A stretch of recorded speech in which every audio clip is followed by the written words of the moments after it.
presenta La Entrevista.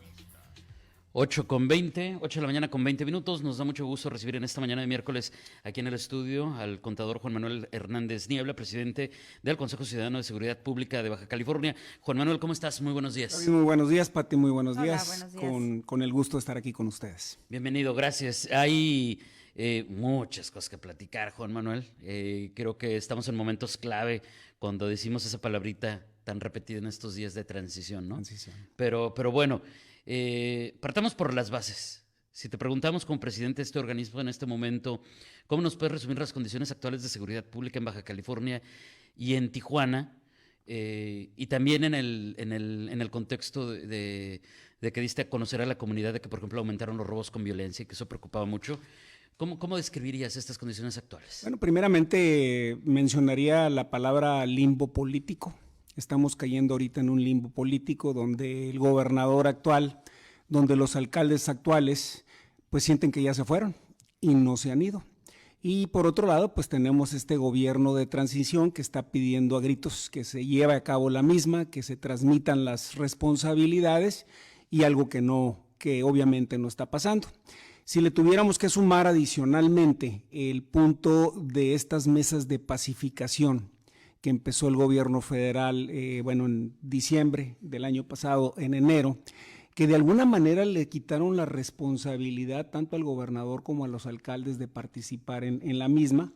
Previo a esto nos tenemos que acordar que existían las juntas de coordinación que las presidía el gobernador, que las convocaba como secretario técnico el delegado del CISEN. Todo eso desaparece con el nuevo sexenio, empiezan estas mesas de pacificación, pero ni gobernador ni alcaldes van a la misma. Entonces aquí lo primero que yo te preguntaría es cómo anda la coordinación en los altos mandos, ¿no? Porque en los medios y en los bajos pues ya sabíamos que no existía ni en el periodo anterior. Pero ahorita yo diría que esta coordinación ni siquiera se está dando en los altos mandos. Finalmente entramos en esta inercia en materia de seguridad, donde con mucha preocupación vemos cómo las incidencias delictivas primeramente se empiezan a revertir en el país, empiezan a empeorar, homicidios, secuestros. Baja California de alguna manera se mantiene estable dentro de lo malo que ya teníamos, con la excepción una vez más todavía de los homicidios, que es un factor que no se ha podido eliminar, y de este factor nuevo que trajimos a la mesa, que era el robo con violencia, en el ánimo de que la preocupación era que constantemente habíamos podido disminuir la incidencia delictiva. Poquito, pero cada mes le íbamos ganando por los últimos 2 años, cuando menos. Y de repente los últimos 2 meses se nos incrementa el robo con violencia en un 18%. El robo con violencia va directamente relacionado a la presencia policial. La policía debe de ser la inhibidora para que este tipo de asaltos no se estén dando. Entonces, finalmente esto pues yo creo que nada más nos viene a fundamentar este limbo político del cual estoy mencionando, donde las policías pudieran no estar coordinadas. Muy bien. Entonces serían varios temas. A ver, en esto de las juntas de las reuniones de pacificación. Sí. ¿No van las autoridades porque no son convocadas o porque no les interesa? No, entiendo que sí son convocadas, también tendríamos que darle su dosis de realismo. Tampoco es real que el gobernador o los alcaldes vayan a ir todos los días como se están reuniendo. A mí me tocó participar en algunas allá por el mes de diciembre. No se veía realmente una temática específica o unas líneas de acción específicas.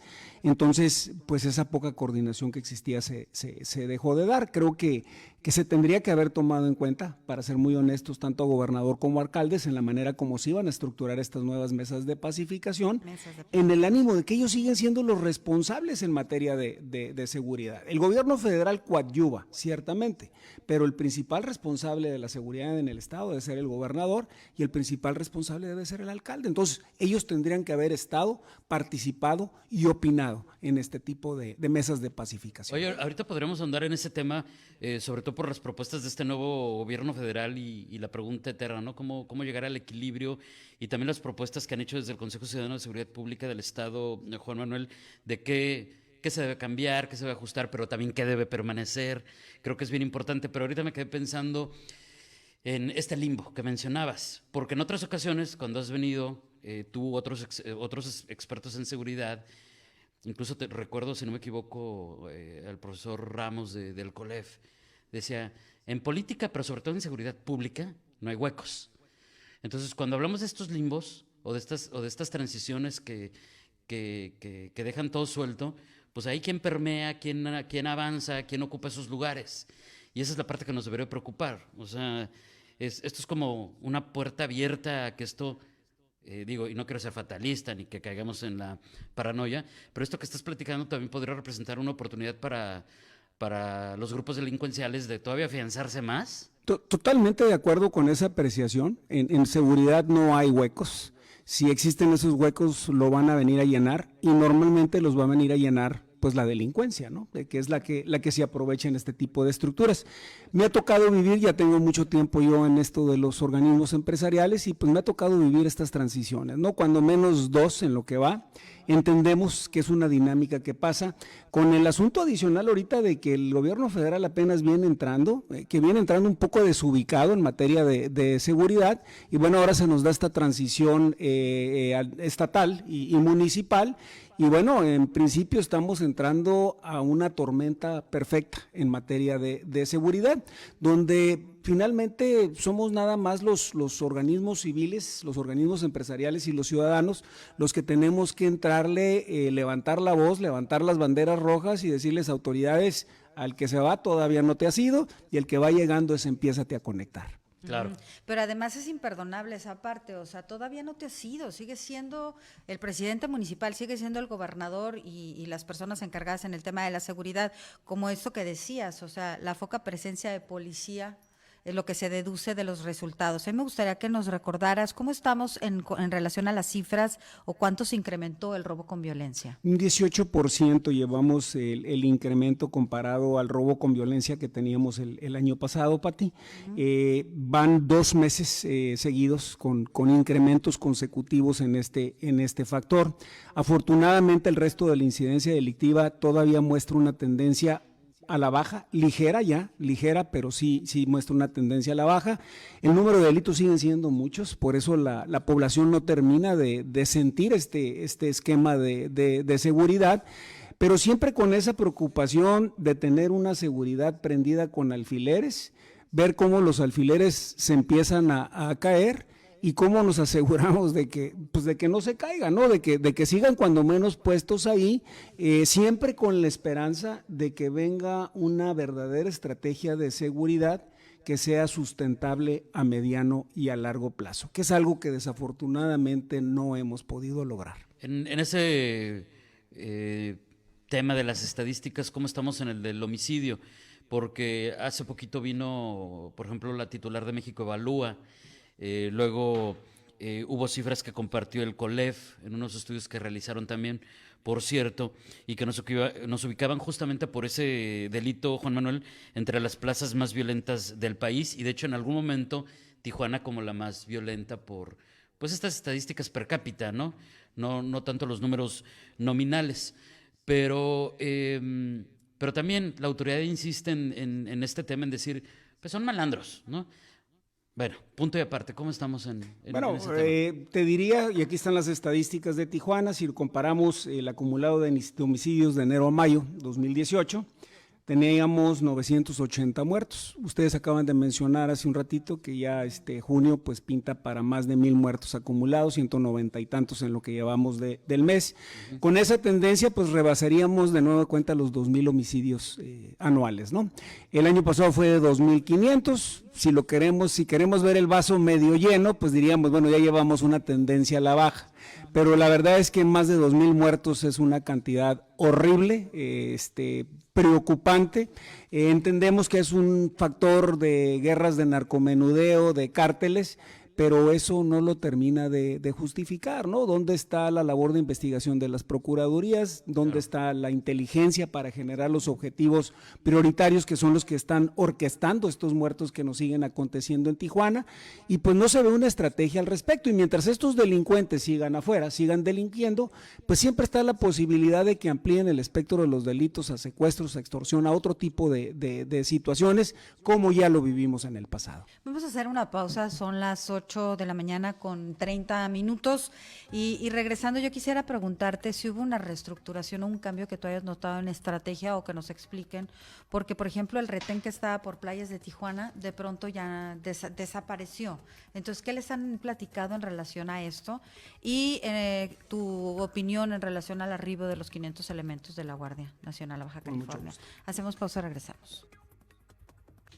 8:33 y seguimos en esta charla con Juan Manuel Hernández Niebla, presidente del Consejo Ciudadano de Seguridad Pública de Baja California. Juan Manuel, yo te decía que, ¿qué opinas de lo que se anuncia de la llegada de estos 500 elementos de la Guardia Nacional? Y te preguntaba yo si cambió la estrategia o qué pasó, porque no supimos, nada más ya no vimos, por ejemplo, el retén que a mí me toca haber seguido, que era el de Playas de Tijuana, de pronto desapareció. ¿O el tema es que cambió la estrategia o no hay realmente una estrategia? ¿Cómo lo ves tú? Bueno, en las mesas de seguridad de aquí de Tijuana, el general nos mencionaba del retén en Playas de Tijuana y decía que estaba en un proceso de evaluación y que sobre ese proceso de evaluación pues ya tomarían la decisión si se queda o no se queda el retén. Es muy obvio que el retén no estaba generando resultados ahí donde estaba, estaba generando más problemas para la ciudadanía por el flujo del tráfico y de gente. Y finalmente, pues en ánimo de que no estaba dando resultados, decidieron retirar. Pero no les presentaron pero en este tiempo pues al menos logramos esto. Realmente no hubo resultados, Pati. No digo, te lo puedo casi asegurar. Realmente ese tipo de presencias y de retenes son disuasivos, más que nada. Se ponen en zonas donde hay una alta incidencia delictiva. La verdad que tener el retén en esa carretera pues no hacía ningún sentido, ¿no? Pero teníamos que confiar y apoyar a la autoridad hasta que ellos se dieran cuenta. En cuanto al número de guardias nacionales, bueno, tendremos que recordar primero que la Guardia Nacional todavía no está en las calles, ¿no? Están siendo capacitados, hasta finales de junio sale la primera generación. La Guardia Nacional va a estar conformada por la Policía Naval y por la Policía Militar. Lo que tenemos ahorita son miembros del Ejército y son miembros de la Marina, son soldados, ¿no? A veces usan la insignia, a veces no la usan. En ese término, este tipo de elementos pues no están capacitados todavía para actuar como policía civil. Finalmente terminan haciendo las mismas actividades que hacían en el pasado. En cuanto al número de guardias, pues las cifras no me dan, ¿no?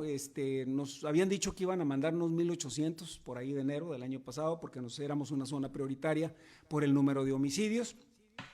De ahí ya no sabemos si llegaron los 1,800. ¿Cuántos reubicaron a la zona sur de México, ¿no? Con el asunto de la migración ahora tan de moda. Y ahora nos dicen que van a llegar 500 más. Entonces a mí me encantaría que alguien me explicara, seguramente el delegado, decir, oye, pues a diciembre teníamos tantos elementos del Ejército y la Marina en Baja California, en enero nos llegaron tantos, de esos ya se regresaron tantos y ahora nos están llegando tantos. Porque eso del anuncio de que vienen, se me figura que tratamos de espantar a la delincuencia con el petate del muerto, ¿no? Y estos ya nos espantan, básicamente. Entonces ya hemos visto que esta presencia o esta envío de tropas, como están manejándolo, pues no nos ha dado ningún tipo de resultado. Ahora, entiendo que el nuevo concepto es el factor migratorio, que no necesariamente refleja resultados en materia de seguridad. Entonces creo que aquí ya traemos una serie de conceptos mezclados donde todos andamos perdidos en cuanto a qué es lo que estamos buscando y por qué están llegando, oyéndose estos elementos del Ejército y de la Marina. Entonces, pues como dice por ahí un comentarista, que alguien me explique, ¿no? Sí. Incluso el propio delegado platicaba que los temas prioritarios para los supuestos 500 elementos de la Guardia Nacional que estarían por llegar a Baja California, que esos temas prioritarios iban a ser migración y seguridad, y lo enlazaba hablando de la trata de personas, ¿no? Que bueno, tendría razón en esa parte específica de que ese delito es el que une la inseguridad con la migración. Pero ¿dónde está entonces? Incluso el propio delegado platicaba que los temas prioritarios para los supuestos 500 elementos de la Guardia Nacional que estarían por llegar a Baja California, que esos temas prioritarios iban a ser migración y seguridad, y lo enlazaba hablando de la trata de personas, ¿no? Que bueno, tendría razón en esa parte específica de que ese delito es el que une la inseguridad con la migración. Pero ¿dónde está entonces la migración?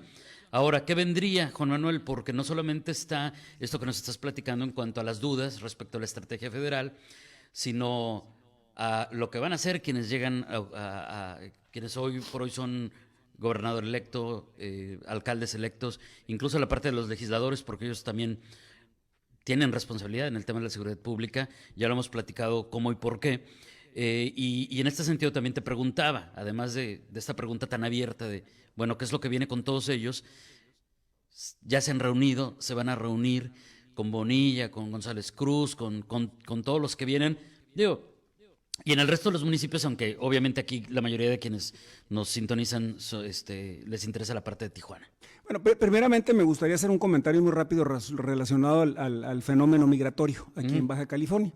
La otra vez me encontré coincidentemente al delegado del INAMI, aquí a Rodolfo Figueroa. Y bueno, bromeaba yo con él y le decía, oye, pues tienen que tener el flujo de migrantes aquí en lo que están cruzando. Bueno, me enseñó unas cifras impactantes para mí. En Tijuana no es un factor, el factor migratorio. De hecho, se ha disminuido en una cifra de doble dígito el número de migrantes que nos están llegando o que se están recibiendo aquí en la frontera. Entonces, los que vienen de norte a sur. Yo les recomendaría que invitaran a Rodolfo para que les explicara, porque digo, ¿y por qué lo menciono? Porque entonces, ¿para qué vienen estos 500 elementos? ¿No? Vienen a la seguridad, vienen la migración. ¿Verdaderamente es un problema el de migración que tenemos aquí en la frontera o no lo tenemos? Como que no tendría Yo creo que ir los juntos. conceptos no van, ¿no? Okay. Ya, relacionado en la estrategia de seguridad, David, nosotros nos reunimos con cada uno de los candidatos a gobernador en el proceso electoral. Les hicimos una propuesta en materia de seguridad.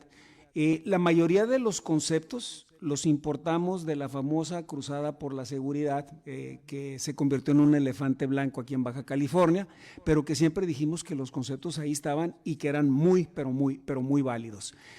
Dos, les hicimos hincapié en que los mandos que lleguen en materia de seguridad deben de tener aprobado el examen de control y confianza federal, idealmente el que hacía el CISEN. Ahorita ya no sabemos cómo quedó, pero que se haga ese examen de control y confianza y que no llegue ningún mando medio y alto que no haya aprobado esos exámenes, en primera instancia, ¿no? Posterior a eso, quedamos en que nos íbamos a reunir con ellos. Nosotros tenemos mesas de seguridad armadas en cada uno de los municipios. Lo primero es hacerles una invitación para que se integren a las mismas, donde estén presentes en las mesas de seguridad municipales con el alcalde actual y que esté el alcalde nuevo. El gobernador del estado, Francisco Vega, nos debe una mesa de seguridad desde noviembre del año pasado. La última vez que nos reunimos fue en septiembre, a poquitos días de haber presentado el amparo contra el C5I, y de ahí ya nos ha vuelto a dar una reunión que en teoría tendrían que haber sido cada 2 meses. Hemos estado insistiendo. Y en la insistencia también lo que queremos mencionar es que invitemos al ingeniero Jaime Bonilla para que se integre en las mismas y que vea desde la perspectiva ciudadana cuáles son las expectativas que tenemos. Hacen falta salas de audiencia, hacen falta jueces, hacen falta presupuestos para el sistema judicial, hacen falta presupuestos en materia de procuración de justicia, hacen falta más y mejores elementos, hacen falta policías, hacen falta protocolos, hacen falta capacitación para cada uno de los mismos.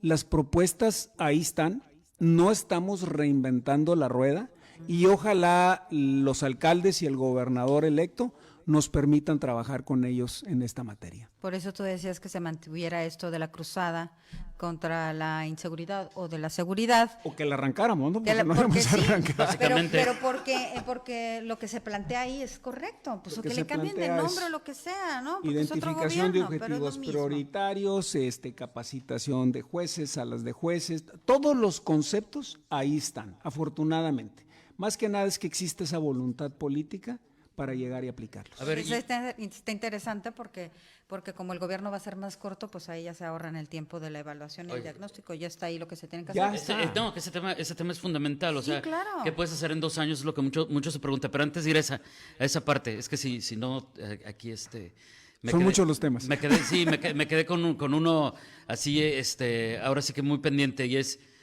finalmente llegó el momento del balance. Juan Manuel, o sea, ya sabemos que de repente nos dicen, es que no politices el tema. Pues ¿cómo no lo vas a politizar si depende de nuestras autoridades que son que escogemos bajo los meses que ya sabemos? Bueno, punto y aparte, y que representan partidos, también punto y aparte. Pero entonces, todo esto que nos cuentas, pues me lleva obviamente a que resumas pues las gestiones, aunque creo que anticipo un poquito lo que nos vas a decir respecto, entonces, ¿cómo estuvo la gestión de la seguridad pública con Kiko Vega? ¿Cómo estuvo la gestión de la seguridad pública con Juan Manuel Gastelum Monrostro? Un sexenio perdido en materia de seguridad, te lo diría, David. Si nos comparáramos al término de Guadalupe Osuna en materia de seguridad, a la hora término de Francisco Vega en materia de seguridad, te diría que nos atrasamos, que nos fuimos para atrás. Realmente no pudimos lograr que el gobernador entrara al tema, que tomara el toro por los cuernos y que le dejara de echar la culpa a todo el mundo como lo veíamos periódicamente. En el caso de Gastelum, bueno, él estuvo participando en todas las mesas de seguridad, 2 veces al mes, cada 2 semanas. El secretario Sotomayor de igual manera le entró al tema. Nos dieron una total transparencia en cuanto a la información y la manera como se estaba manejando, salvo algunos conceptos. Pero creo que se necesitan los 3 órdenes de gobierno para verdaderamente revertir esto. Y bueno, entendiendo que el gobierno federal no le entró en el sexenio pasado, que ahorita está aprendiendo, que el gobierno estatal podrá hacer lo que pueda con los recursos y el gobierno municipal de igual manera, creo que aquí las voluntades políticas es lo clave, ¿no? Yo les digo, como Consejo Ciudadano, nosotros podemos convocar, exigir, gritar, pero es un llamado a misa, va el que quiere. Los únicos que tienen realmente el estatus político para poder arreglar esto es el gobernador y cada uno de los alcaldes, y obviamente a nivel federal pues el presidente de la República, pero no se vale que se echen la culpa los unos a los otros, ¿no? Al final de cuentas el que le entró, el que levantó la mano y dijo yo quiero ser gobernador o yo quiero ser alcalde, tiene la obligación de darnos los resultados a los tijuanenses y a los baja californianos, y estamos en la mejor perspectiva para ayudarles, ¿no? Pero al final de cuentas ellos son los responsables y ellos tienen que tomar el toro por los cuernos. Así Sexenio perdido, honestamente. Pues dices la verdad, hay que tomar las cosas. Si ellos quisieron estar en estos puestos y ya la gente votó por ellos, pues así como estén las cosas, los ciudadanos les vamos a exigir a las autoridades salientes, eso que ni qué. Pero pues ya tendrán que tomar el toro por los cuernos de hacer las cosas como bien dices, pues ahorita como están. Nos tenemos que ir a la pausa, Juan Manuel. Al regresar yo quisiera que sí nos dijeras, bueno, de todo lo que planteaste, ¿qué es lo que crees que realmente es como prioridad y que alcance? Porque son 2 años nada más, además de que el ingrediente primero sea la voluntad de hacerlo. Por supuesto. Vamos a hacer la pausa y regresamos. 8:48, de regreso a Noticias 7 AM con Juan Manuel Hernández Niebla, el presidente del Consejo Ciudadano de Seguridad Pública de Baja California. Lo que quedó en el aire es qué es lo que se debe mantener, Juan Manuel, y también qué podríamos dilucidar o reflexionar respecto a lo que sí se puede y no se puede en 2 años de administración. Bueno, en primera instancia te diría que es de lo que se tiene que mantener. Un punto fundamental es la policía antisecuestros. Uh-huh. Se tiene que seguir fortaleciendo, se tiene que seguir manteniendo. Hemos visto cómo se incrementan los secuestros en otros lugares de la República. Uh-huh. Traemos un incremento importante a nivel nacional, 270% en la Ciudad de México. Es algo que aquí en Baja California no podemos permitir que nos pase. Hay una labor, una estructura buena en materia de antisecuestros en Baja California. Eso se tendría que respetar. Lo segundo te diría las fiscalías, David.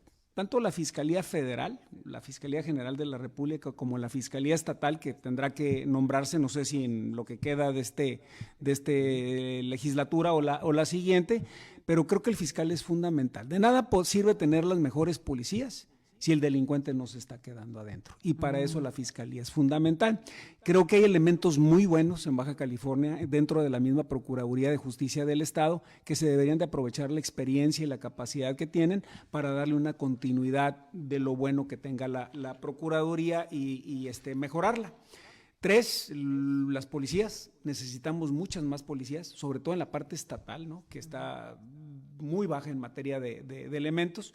Mejores capacitaciones. Yo les he mencionado que más allá de la Guardia Nacional, en lo que la Federación verdaderamente nos puede apoyar es de tener una estructura de capacitación, sueldos iguales, equipamientos iguales para todas las policías del país, ¿no? Que todos los policías tengan esta estructura de capacitación similar, que la Guardia Nacional coadyuve, pero realmente necesitamos policías municipales y policías estatales. Oye, ¿pero qué piensas de la propuesta Bonilla de desaparecer la PEP como tal? Yo creo que la va a reconvertir, ¿no? Le van a dar un cambio de nombre, no la va a desaparecer. Yo no veo cómo la puede desaparecer. Tienen menos de 400 policías, son poquitos, pero son policías. Hay que reevaluarlos, ver cuáles son buenos y ¿Cuál es su rescatarlos. función específicamente de este? Pues la policía estatal Corporación. preventiva es una estatal preventiva que viene a coadyuvar con las policías municipales.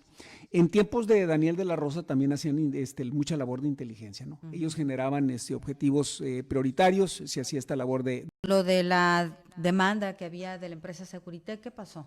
Bueno, Para dar el básicamente, allá en octubre del año pasado presentamos este amparo. Ahora tenemos mucho conocimiento sobre amparos por el asunto de Santa Lucía y de Texcoco, ¿no? Entonces, un amparo lleva 3 procesos independientes. Primeramente pides la suspensión en lo que se termina de dilucidar el fundamento del amparo. Pides una suspensión provisional y una suspensión definitiva para la obra mientras termino de convencerte, juez. Esa parte nos la negaron a nosotros, no nos quisieron dar la suspensión, entonces el proyecto en teoría sigue su curso. Cuando fundamentamos ahora sí la esencia del amparo, el por qué se debe de suspender el proyecto, esa parte sí no la aceptó el juez el cuarto de amparos, ¿no? Aquí federal. Sí. Entonces llega Seguritech y le dice al tribunal, al tribunal de circuito que está arriba del juez local, le dice no les debería de haber aceptado el amparo. Un poquito lo que pasó con lo del amparo del endeudamiento del CCE, ¿no? Inmediatamente el juez dijo no lo acepto, ¿no? Sí. Entonces Seguritech le dice al tribunal de circuito, le dice el juez del cuarto no debería de haber aceptado el amparo. Y se jalan el asunto a Mexicali. Ahorita eso es lo que están evaluando. Lo que creemos que va a pasar es que el tribunal va a decir no, el juez está en lo correcto en haber aceptado el amparo y lo va a regresar. El problema es el tiempo. Cuando lo jala, pues se lleva más tiempo, los pagos se siguen haciendo, finalmente pues el amparo sigue en puerta esperando a que tenga solución. Es entonces el anticipo de que esto va a quedar en manos de la próxima administración. Ya sabíamos que iba a quedar en manos de la próxima administración, David. En términos generales, el proyecto del C5I no se aterrizaba hasta noviembre de este año y ni siquiera está en el contrato. Está en las especificaciones técnicas donde se marcaba que el proyecto arrancaba en noviembre, que era una de las críticas que nosotros hacíamos. ¿Por qué endeudar al Estado? Cuando es un esquema que ni siquiera tú le vas a proporcionar a la ciudadanía, lo va a tener que proporcionar el próximo gobernador. Déjaselo al próximo gobernador para que Pero ya empezaron a hacer los pagos. Los pagos empezaron a hacer desde el año pasado. La última vez que checamos se llevaban 20 millones de pesos pagados. Creo que ahorita ya deben de andar por ahí de los 30, de los 40 millones. Algo que tampoco hace sentido porque pues, ¿para qué contratas un proyecto en términos de pagos y lo vas a empezar a pagar antes de que te lo entreguen, ¿no? Claro. Entonces, pues parte de las confusiones. Exacto. C5I. De lo extraño de todo este asunto y poco transparente. No sé si es posible responderlo a estas alturas, pero una pregunta recurrente una vez sabiendo eso, Juan Manuel, es, y después se puede tumbar, se puede revertir, se puede parar, se puede reformular, o ya se quedó, ¿no? O sea, yo creo que la ciudadanía lo que muchos nos preguntamos. Yo creo que se va a tener que, suponiendo que ganemos el amparo, el nuevo gobernador tendrá que tomar la decisión de qué hacer con el contrato. El contrato que se firmó, como lo mencionábamos en su momento, era a todas luces desfavorable para los bajacalifornianos. En esa instancia yo preferiría, si yo fuera el gobernador, entrar en una controversia legal y sentarme a negociar con ellos, hacer pagos por los próximos 10 años, en equipo de segunda generación que se va a convertir en obsoleto y que en términos de cantidades de lo que se está instalando, pues no es más que un curita en el problema de seguridad que tenemos en Baja California. Híjole, qué temota. Sí. Nos queda un par de minutitos. Una reflexión de un tema que creo que ya agotamos, pero finalmente fue algo en lo que también tenemos que agradecer al público, nos apoyaron muchísimo. La demanda de Seguritech no solamente a miembros de... Fue en tu calidad de presidente del Consejo Ciudadano. Bueno, lo presentaron a nivel personal, ¿no? A nivel personal. A cada uno de los demandan que firmamos. por difamación. Por difamación. Y a los medios de comunicación, voy a corregir. A reporteros de medios de Título comunicación que personal cubrieron también. estas notas, los Seguritec los quiso demandar en algo que nos parecía obvio y nos los confirmó Derechos Humanos, artículo 19, abogados, tú mismo, dijeron, pues era un atentado en varios Libertad sentidos. de expresión. A la libertad de expresión, a la libertad de prensa, al derecho a la información. O sea, conllevaba muchas cosas muy sucias. Y finalmente se retractaron, pero al final, ¿qué lección queda de esto? Bueno, yo creo que la elección les tuvo que haber quedado a ellos en la manera que lo tuvieron que retirar. Yo creo que el área de relaciones públicas de Seguritec pues hizo un pésimo trabajo, lo subió a un tema, les abrió un flanco adicional con la prensa. Creo que no fue algo afortunado por parte de ellos y bueno, al final de cuentas, como cualquier crisis, viene a fortalecer a los medios de comunicación por el excelente trabajo que han hecho aquí en Baja California y nos da fuerza a nosotros también para seguir adelante, ¿no? Si los perros ladran, pues seguimos avanzando. Oye, Juan Manuel, ¿tú ya te reeligieron por un periodo de 2 años más? En abril, sí. En abril pasado, así es que todavía hay presidente del Consejo Ciudadano de Seguridad Pública de Baja California en tu persona por más tiempo.